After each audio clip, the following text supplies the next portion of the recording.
Terima kasih Ibu ucapkan kepada Anda semua telah berkenan hadir pada bimbingan kelompok kita pada siang hari ini. Seperti yang telah kita janjikan pada minggu lalu ya. Iya Bu. Baiklah, sebelum kita masuk pada kegiatan pada pagi hari ini, alangkah baiknya kita berdoa terlebih dahulu. Berdoa dimulai. Berdoa selesai. Sebelum itu, apakah di sini sudah ada yang pernah mengikuti bimbingan kelompok atau sudah mengetahui sebelumnya? Belum Bu.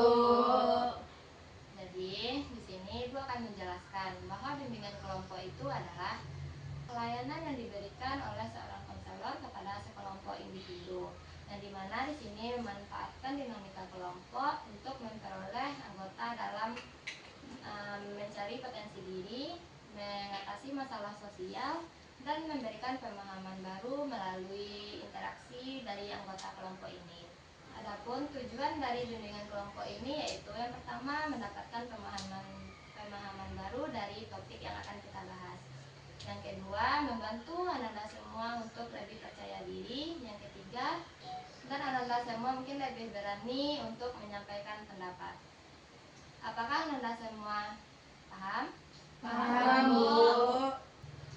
Baik, di sini Ibu akan menjelaskan cara pelaksanaan dalam bimbingan kelompok ini. Nanti Ananda semua diberikan kesempatan untuk menyampaikan pendapat dan Ananda semua harus mendengarkan pendapat dari teman tanpa memotong pembicaraan. Apakah Ananda setuju? Setuju. Baik, di sini kita ada 4 asas yang perlu kita ketahui dan kita sepakati. Yang pertama yaitu asas kerahasiaan, yang dimana apapun yang kita lakukan di dalam kegiatan kelompok ini tidak boleh dibawa keluar. Yang kedua, asas keterbukaan, yang dimana Ananda semua secara sukarela dapat terbuka dalam menyampaikan pendapat. Yang ketiga, asas kesukarelaan, yang dimana Ananda datang ke sini secara sukarela tanpa ada paksaan dari siapapun. Dan yang keempat, asas kenormatifan. Asas kenormatifan yaitu apapun yang kita lakukan di sini sesuai dengan aturan-aturan yang berlaku. Apakah Nanda paham? Paham Bu. Sebelum itu, apakah di sini ada pertanyaan terkait pelaksanaan ini? Tidak Bu. Baik. Di sini apakah semua Ananda sudah saling mengenal? Belum Bu. Oleh karena itu, alangkah baiknya kita saling mengenal terlebih dahulu. Di sini kita pakai rangkaian nama dengan warna. Misalnya kayak gini, nama Ibu Iwi, warna Ibu biru. Jadi Iwi biru. Lanjut ke sebelah Ibu. Aziza. Nama Aziza, misalnya warna hijau. Jadi Aziza nyebutnya Iwi biru, Aziza hijau. Begitupun sampai ke sebelah sini Ibu. Apakah bisa dipahami? Bisa Bu. Baiklah, kita mulai ya. Tiwi biru, Ibu Tiwi biru, saya Aziza hijau. Ibu Tiwi biru, Aziza hijau, saya Sofia abu-abu. Ibu Tiwi biru, Aziza hijau, Sofia abu-abu, saya Sinta merah. Ibu Tiwi biru, Aziza hijau, Sofia abu-abu, Sinta merah, saya pink. Saya Sherin pink.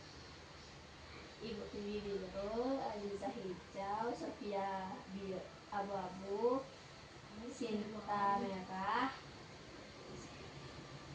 Sherin pink, saya krim. Saya Cia krim. Ibu Tiwi biru, Aziza hijau, Sofia abu-abu, Sinta merah, Sherin pink, Cia krem, saya Natasha coklat. Ibu Tiwi biru, Aziza hijau, Sofia abu-abu, Sinta merah, Sherin pink,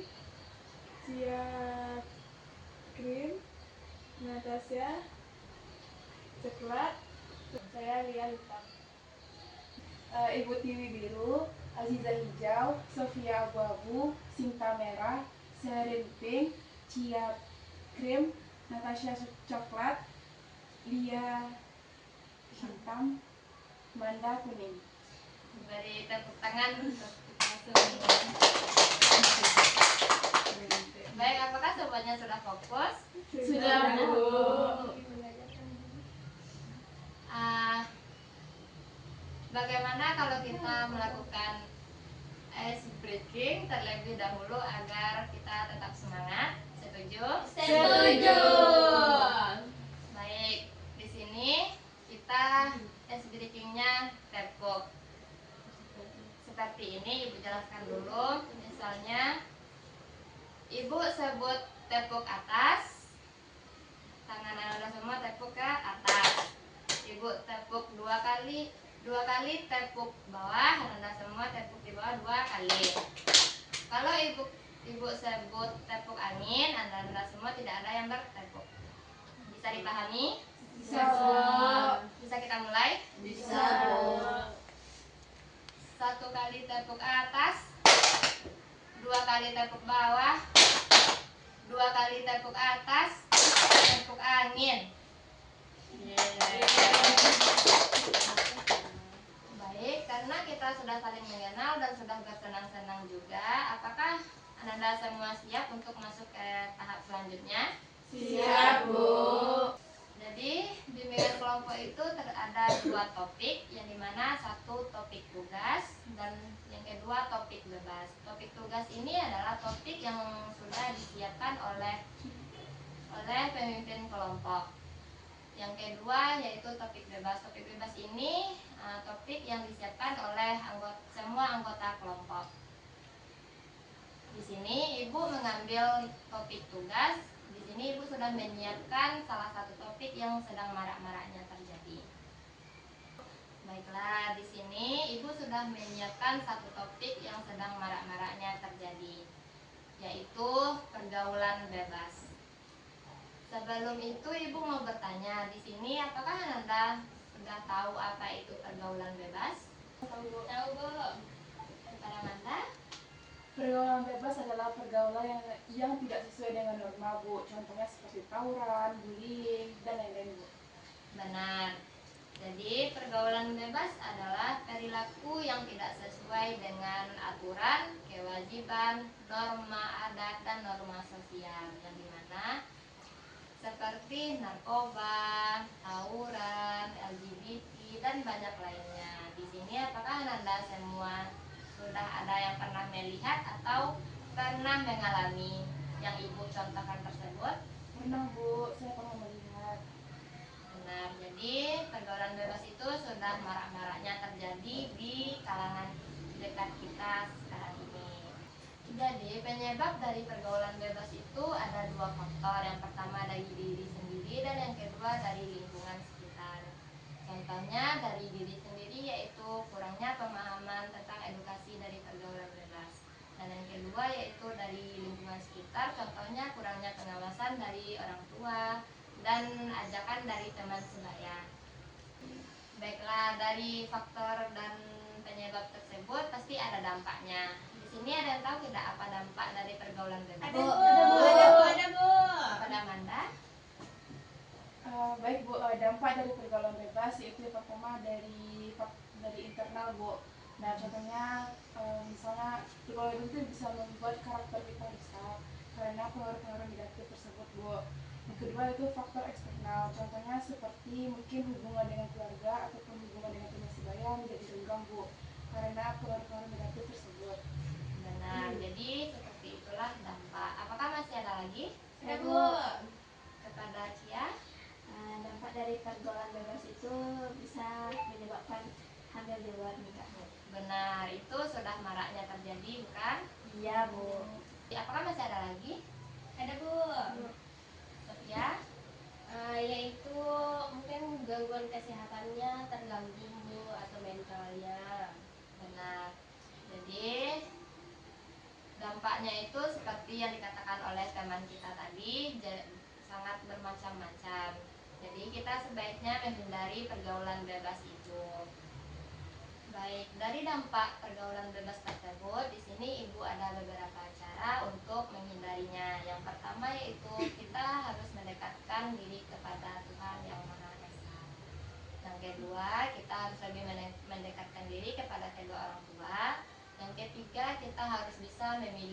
pergaulan yang sehat dari teman sebaya. Dari yang Ibu jelaskan tadi, apakah di sini ada yang bisa menyimpulkan? Kepada Sofia. Nah, di sini Ibu kan tadi menjelaskan tentang pergaulan bebas. Pergaulan bebas yang saya dapat yaitu perilaku yang tidak sesuai dengan norma, nilai dan aturan yang berlaku di masyarakat sehingga dapat memberikan dampak negatif bagi diri sendiri maupun orang lain, Bu. Benar, berikan aplaus kepada Sofia. Baiklah, karena kita sudah melakukan penyimpulan dalam kegiatan tadi, di sini Ibu mau bertanya, pemahaman baru apa yang Ananda dapatkan setelah melakukan kegiatan ini? Saya, Bu. Kepada Asia. Pemahaman baru yang saya dapat pada pelaksanaan bimbingan kelompok kita pada pagi hari ini yaitu bahwa pergaulan bebas itu tidak sehat bagi kita dan bisa dijauhkan oleh teman kita juga, dan keluarga pun menjadi kecewa terhadap kita. Benar, berikan tepuk tangan. Nah, selanjutnya setelah kegiatan ini kita lakukan, bagaimana perasaan Ananda semua? Lebih tenang, Bu. Lebih tenang, Bu. Setidaknya kami sudah tahu, Bu, mengetahui, Bu, dampak-dampaknya. Benar. Dan yang terakhir, jika Ananda semua mengalami atau pernah melihat teman dekat Ananda seperti itu, tindakan seperti apa yang akan Ananda lakukan? Memperingatinya, Bu. Apa? Memperingatinya, Bu, bahwa itu tidak baik. Benar. Apakah masih ada yang lain? Bu, memberikan arahan yang baik, Bu, seperti bahwa pergaulan bebas itu tidak sehat. Benar. Baiklah, karena keterbatasan waktu, jadi sampai di sini saja kegiatan bimbingan kelompok ini kita lakukan. Bagaimana minggu depan? Apakah bisa kita lanjutkan? Bisa, Bu. Kita sepakati saja bahwa seperti hari ini dan jam seperti ini pada minggu depan. Apakah setuju? Setuju, Bu. Baik, sebelum kegiatan ini kita tutup, alangkah baiknya kita menyebutkan hamdalah bersama-sama.